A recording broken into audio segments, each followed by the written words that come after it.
Ang concept po namin since na Manila is the city capital of the Philippines.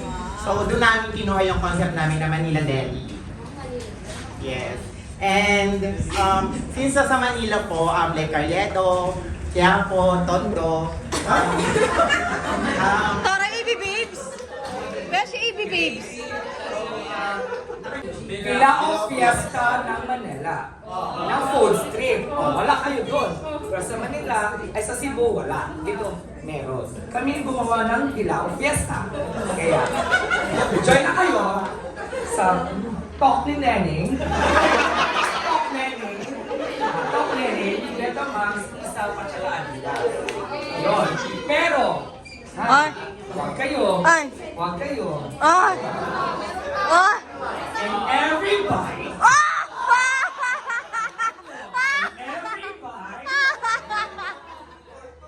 Kwento ng Manila. Dahil sa Manila, nang masasarap ang tuwin ng Pinoy na sarap. Arat na! Number 3, at ang inyong goal is for you to be able to have a new dish. A new dish of your own. Sige, dahil dyan, ito na po. Kailangan niyo pong ba ng mic? Kailangan. Okay, so yung napili namin dish, yung adobo king. So, una-una sa lahat, kahit saan tayo pumunta, yun ang origin natin. Magpunta tayo sa Amerika, sa UK, doon tayo kilala. So, ginawa namin siya ng dish na ma-represent natin yung Philippines sa yung Japanese. Since dito naman tayo nagtatrabaho sa Japanese na concept. So, yung main dish namin, yung adobo king, yung tagline niya is a taste of home, a flavor of family. So, every week, siguro naman na dumadaan sa buhay natin na every week kumakain tayo ng adobo, di ba? So, galing tayo sa iba't ibang province, may taga Pampanga, Cebu. So, iba-iba tayo ng way kung paano lutuin yung adobo. Okay. So, dito sa adobo natin, yung kinaiba ng adobo natin, yung gagamitin nating ingredients, yung ingredients pa rin natin. Like yung belly, yung tamago, yung kikorage, then yung Asan na yung tamago? ito blue!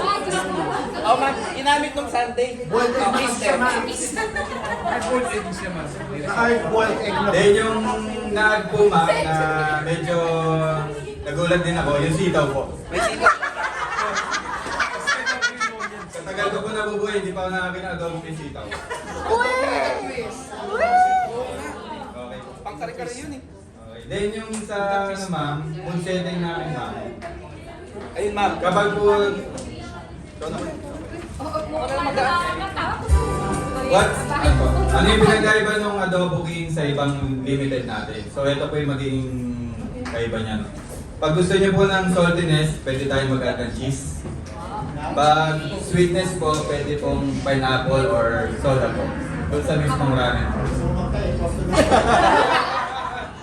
So yun po yung pinagkaiba ng limited natin sa ibang limited po. So nako-customize siya pagdating sa preference ng flavor.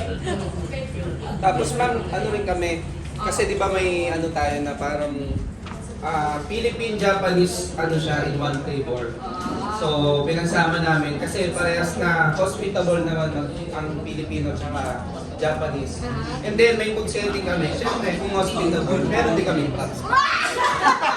Dala kami. Siyempre ma'am, at pag di ba black king, red king, may mga color yon. Siyempre automatic, may dala din kami beef. Uy, baliktad! Ayan! Si Kuta talaga, oh. Tuta with the beef. Ay! Saka taga pa!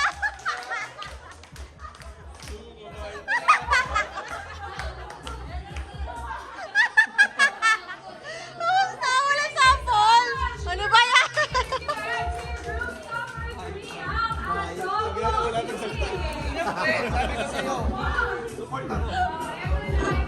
Si Chef C. Then, Alma lang daw. Chef E works only one shift. then it must be the afternoon shift. So nasa Ayan, kailangan daw po nila muna ng senaryo, patanggal na lang po, pakipasa na lang po. So, the restaurant has 5 tables and 5 guests with unique preferences. Use logic to figure out who sits where. Yung clues ka number 1.